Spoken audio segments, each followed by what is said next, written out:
ఈ రోజు ఈ జూబ్లీ హిల్స్ ఎన్నిక చాలా ముఖ్యమైన ఎన్నిక. అందరూ అనుకోవచ్చు ఇది జూబ్లీ హిల్స్ ప్రజలకు మాత్రమే సంబంధించిన ఎన్నిక అని. కానీ ఈరోజు రాష్ట్ర ప్రజలు, యావత్ తెలంగాణ ప్రజలు జూబ్లీ హిల్స్ కార్యకర్తల వైపు, జూబ్లీ హిల్స్ ప్రజల వైపు చూస్తూ ఉన్నారు. ఎందుకంటే రేవంత్ రెడ్డి గారి ప్రభుత్వం ఎన్నికల ముందు 6 గ్యారెంటీలు అమలు చేస్తాం, 100 రోజుల్లో అమలు చేస్తాం అని బాండ్ పేపర్లు రాసిచ్చారు, ప్రామిసరీ నోట్లు రాసిచ్చారు, ఇంటింటికి బాండ్ పేపర్లు పంపి భద్రంగా పెట్టుకోండి అన్నారు. ఇప్పుడు 100 రోజులు కాదు, 700 రోజులు అయిపోయింది. కానీ రేవంత్ రెడ్డి సపోర్ట్ చేస్తలేడు. అందుకే రాష్ట్ర ప్రజలు ఏమనుకుంటున్నారు, రేవంత్ రెడ్డికి జూబ్లీ హిల్స్లో సురుకు తలగాలి, కాంగ్రెస్ పార్టీ చిత్తుగా ఓడితే రేవంత్ రెడ్డికి కనునిప్పు కలుగుతుంది అని చెప్పి ఇలా రాష్ట్ర ప్రజలు భావిస్తూ ఉన్నారు. లేకపోతే రేవంత్ రెడ్డి ఏమంటాడు, నేను మహాలక్ష్మి ఎగ్గొట్టినా, 6 గ్యారెంటీలు ఎగ్గొట్టినా, అవ్వా తాతలకు పెన్షన్ ఇయ్యకపోయినా, హైడ్రా పేరిట పేదల ఇండ్లు కూల్చినా నాకే ఓటేసిండ్రు అనడా? మరి రేపు ఇవన్నీ ఆగాలంటే, అవ్వా తాతలకు 4000 పెన్షన్ రావాలన్నా, మా అక్క చెల్లెలకు మహాలక్ష్మి రావాలన్నా, నిరుద్యోగ యువతకు ఉద్యోగాలు రావాలన్నా, నిరుద్యోగ భృతి దక్కాలన్నా, విద్యార్థి భరోసా కార్డు రావాలన్నా, హైడ్రా ఆగాలన్నా మన బీఆర్ఎస్ పార్టీ గెలవాల్సిన అవసరం ఉంది, మాగంటి సునీత గారు గెలవాల్సిన అవసరం ఉంది. ఎందుకంటే రేవంత్ రెడ్డి ఏం చేసిండో మీ అందరికీ తెలుసు. ఈ 2 సంవత్సరాల్లో ఈ రాష్ట్రం అంతా అవినీతిమయమైపోయింది. ఆనాడు కేసీఆర్ గారు ఈ రాష్ట్రాన్ని దేశంలో ఆదర్శ రాష్ట్రంగా కేసీఆర్ గారు తయారు చేస్తే, ఈరోజు రేవంత్ రెడ్డి ప్రభుత్వం దేశంలో అత్యంత అవినీతి రాష్ట్రం ఇవాళ తెలంగాణను తయారు చేసిండు. ఎవరైనా బిల్డింగ్ పర్మిషన్ కావాలంటే స్క్వేర్ ఫీట్కు 75 రూపాయలు ఇవ్వాలన్నట. ఫైనాన్స్ డిపార్ట్మెంట్లో బిల్లు రావాలంటే 12% కమిషన్ ఇవ్వాలట. ఎవరన్నా ఇల్లు జాగా వాళ్ళ భూముల విషయాలు పరిష్కారం కావాలంటే 40% భూమి రాసి ఇవ్వాలన్నట. అన్ని లెక్కలే, మొత్తం పర్సంటేజీలు డిసైడ్ చేసిండ్రు. ఈ రాష్ట్రాన్ని అవినీతిమయంగా మార్చిండ్రు. ఒకప్పుడు తెలంగాణ అంటే పెట్టుబడులకు స్వర్గధామం, ఒకప్పుడు తెలంగాణ అంటే దేశానికి ఆదర్శం. ఒకప్పుడు కేసీఆర్ గారు తెలంగాణలో ఏ పథకం ప్రారంభిస్తే దేశం మొత్తం కూడా ఆ పథకాలు అమలయ్యేటువంటి పరిస్థితి ఉండే. ఒక రాష్ట్రం ఎట్లుండాలంటే తెలంగాణ లెక్క ఉండాలని కేసీఆర్ తయారు చేసిండు. ఒక రాష్ట్రం ఎట్లా ఉండకూడదు, ఒక ముఖ్యమంత్రి ఏ రకంగా ఉండకూడదు అంటే అది రేవంత్ రెడ్డి లెక్క ఉండకూడదు అని చెప్పి ఇవాళ దేశం మాట్లాడుకునే పరిస్థితి. ఆనాడు రేవంత్ రెడ్డి గారు ఎన్నికల ముందు అనేక మాటలు చెప్పాడు, చాలా హామీలు ఇచ్చాడు. గాంధీ టోపీలు పెట్టుకొని బాండ్ పేపర్లు పంచి ప్రజల్ని నమ్మబలికే ప్రయత్నం చేసినారు. కానీ ఇవాళ ఆ మాట ఎత్తలేరు. రేపు జూబ్లీ హిల్స్లో మనం కాంగ్రెస్ పార్టీని ఓడించడం ద్వారా మాత్రమే 6 గ్యారెంటీలు అమలయ్యేటువంటి అవకాశం ఉంటుంది. ఇవాళ हमारे मुसलमान बहना है, भाइयों हैं, हिंदू भाई भी हैं. आपके बस्ती दवाखाना का आज क्या हाल हुआ? जब केसीआर साहब ने बस्ती दवाखाना आप लोगों के लिए खुले हैं, सिर्फ हैदराबाद शहर में 350 बस्ती दवाखाना केसीआर साहब ने आपके लिए खुले हैं. वो बस्ती दवाखाने में गए तो आप लोगों को अच्छा दवा मिलता था, डॉक्टर साहब देखते थे आप लोगों को, और आपका टेस्ट टी डायग्नोस्टिक से 130 टेस्ट फ्री में करके आपके मोबाइल में मैसेज भेजते थे. आज बस्ती दवाखाने में गए तो वहाँ के डॉक्टर बोल रहे मुझे 6 महीने से तनख्वाह नहीं मिला. वहाँ का कंपाउंडर बोल रहा मेरे को तनख्वाह नहीं आ रहा. अब उनका पेट में दर्द है तो आपको क्या दवा देगा? पहले उनको दवा दर्द खत्म होना, उन्हें अच्छा है तो आपको देख सकता है. अरे उनको भी बीवी है, बच्चे हैं, घर का किराया बनना है, बच्चे का स्कूल फीस बनना है.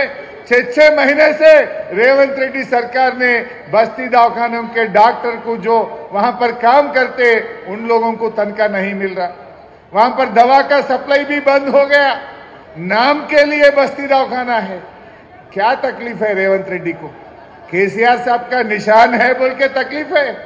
ये बस्ती दवाखाना गरीब लोगों के लिए, बस्ती के लोगों के लिए केसीआर साहब ने एक अच्छा काम करा। उनका नाम नहीं रहना बोल के आप तनख्वाह नहीं दे रहे, उनका नाम नहीं रहना बोल के दवा सप्लाई बंद करे। ये आप लोग सोचने की बात है। आज पानी का बिल भी बढ़ा दिए।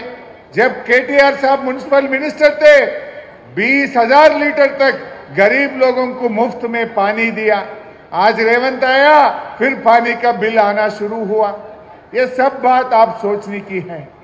ఈ రోజు అందరూ ఒకటే కోరుకుంటున్నారు, ఇది మాగంటి సునీతమ్మ గారి గెలుపే కాదు, యావత్ తెలంగాణ ప్రజల గెలుపు, హైడ్రా బాధితుల గెలుపు, మహాలక్ష్మి రాణి అక్కా చెల్లెళ్ళ గెలుపు, 4000 పెన్షన్ రాణి అవ్వాతాతల గెలుపు, ఉద్యోగాల కోసం ఎదురు చూస్తున్న నిరుద్యోగ యువకుల గెలుపు, ఇది అందరి గెలుపు। అందువల్ల మనం ఒకటే ఆలోచించాలి, రేవంత్ రెడ్డి ఓడినా, కాంగ్రెస్ పార్టీ ఓడినా ఈడమన్న ఆయన ముఖ్యమంత్రి పదవి పోతదా, రేవంత్ రెడ్డి ఏమైనా దిగిపోతాడా? కానీ ప్రజలకు మేలైతది। రేవంత్ రెడ్డికి అర్థం కావాలి, హైడ్రా పెట్టి పెద్దోళ్ళ ఇండ్లు కూలుస్తలేడు, పేదోళ్ళ ఇండ్లు కూలుస్తున్నాడు। పొంగిలేటి శ్రీనివాస్ రెడ్డి ఇల్లు హైడ్రాలో లేదా? ఇవాళ మహేందర్ రెడ్డి చీఫ్ విప్ ఇల్లు హైడ్రాలో లేదా? అదేవిధంగా గాంధీ గారు ప్రభుత్వ భూమి కబ్జా పెడితే రాత్రి హైడ్రా గులగొట్టింది, పొద్దుగాలటి వరకు మళ్ళా గేట్లు పెట్టిండు। అవి ఎందుకు కనబట్టలేవు? గరీబోళ్ళ ఇల్లు, हमारे गरीबों का गरीब तोड़ना है क्या हाइड्रा? ये हाइड्रा खत्म होना है, कांग्रेस को हराना है। हाइड्रा बंद होना है, मागंटी सुनीतम्मा को जिताना है। नहीं तो क्या बोलता हूं मैं, घना थोड़े तो भी कांग्रेस को वोट डाले और थोड़ तुम बोलता। जुबली हिल्स में जितने भी बस्ती हैं वहां फिर इलेक्शन होने के बाद अगर से कांग्रेस जीते तो बुलडोजर आपके गली में आ जाएगा। बुलडोजर नहीं आना है, घर नहीं तोड़ना है, कांग्रेस को सबर सिखाना है, हमारे मागंटी सुनीतम्मा जी को जिताना है। ये आप सब बस्ती में अपने लोगों को बताइए, सब घर घर में जाके समझाइए, उन लोगों को अच्छी तरीके से बोलने के लिए बोलिए। क्या मुसलमानों को क्या दिया कांग्रेस ने? क्या एमएलए नहीं दिया, एमएलसी नहीं दिया, मिनिस्टर भी नहीं दिया? कम से कम बोलने के लिए जगह भी नहीं है।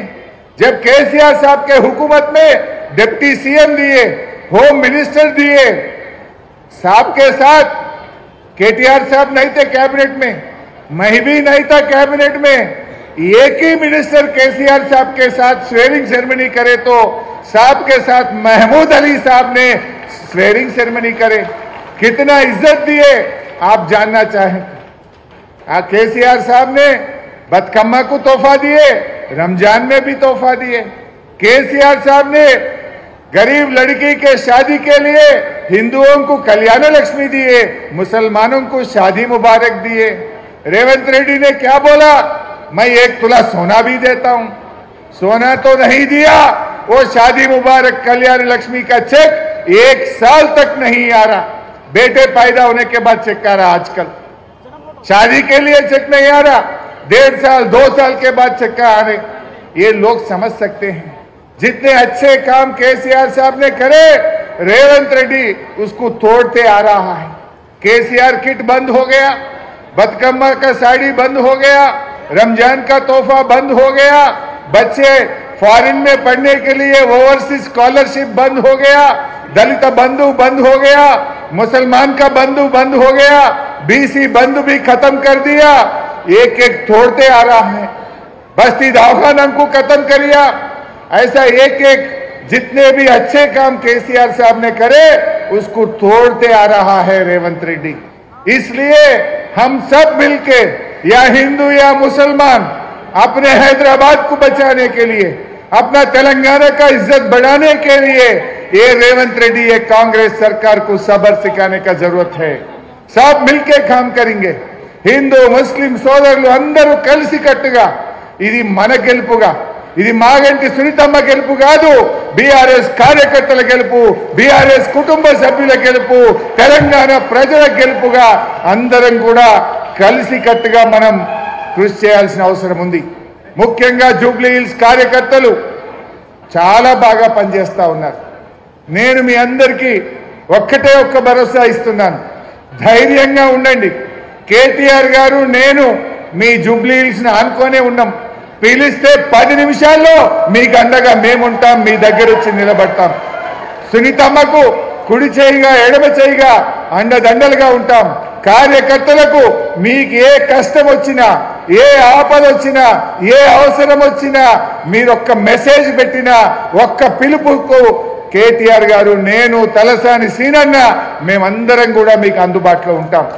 ధైర్యంగా ముందుకు పోండి, ఎవరికి భయపడాల్సిన అవసరం లేదు. ఇది బీఆర్ఎస్ పార్టీ, మనకు ఉద్యమాల నుంచి పుట్టిన పార్టీ. మనకు ఉద్యమాలు కొత్త కాదు, పోరాటాలు కొత్త కాదు.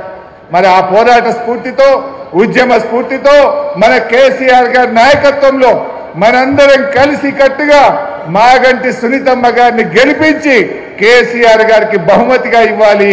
ఇది మనందరి బాధ్యత. వచ్చే నెల రోజులు కలిసి కట్టుగా పనిచేద్దాం. మీ దగ్గర పనిచేయడానికి వచ్చిన కార్యకర్తలు, రాష్ట్ర స్థాయి నాయకులు మీతో భుజమానించి పనిచేయడానికి, మీతో కలిసి పనిచేయడానికి, మీ సూచనల మేరకు బస్తీల్లో పనిచేయడానికి వచ్చారు. మీ చేతి కింద మీ సహాయ సహకారాలతో పనిచేస్తాం తప్ప మీ మీద కానే కాదు. ఎందుకంటే ఈరోజు కాంగ్రెస్ పార్టీ మొత్తం క్యాబినెట్ను, మంత్రుల్ని అందరినీ దించారు. మరి ఆ సమయంలో మనము కూడా కలిసికట్టుగా బీఆర్ఎస్ కుటుంబ సభ్యులం అందరం కలిసి మాగంటి సునీతమ్మ గారిని గెలిపించుకోవాల్సినటువంటి అవసరం ఉంది. ఇవాళ తమ్ముడు విష్ణువర్ధన్ రెడ్డి ఎంత గొప్పగా మాట్లాడాడో మీరు చూశారు. తాను ఒక ఎమ్మెల్యే అభ్యర్థి, పీజేఆర్ తనయుడు, కానీ నేను సునీతమ్మకు తమ్ముడిగా, ఆ పిల్లలకు ఒక బాబాయిగా నేను అండగా ఉంటా, సునీతమ్మను గెలిపిస్తా అని గొప్ప మాట చెప్పారు. మరి విష్ణును మీరు కూడా ఆదర్శంగా తీసుకోవాలి. అందరూ కలిసికట్టుగా, అందరం కలిసిమెలిసి మంచి మెజార్టీతో గెలిపించారు.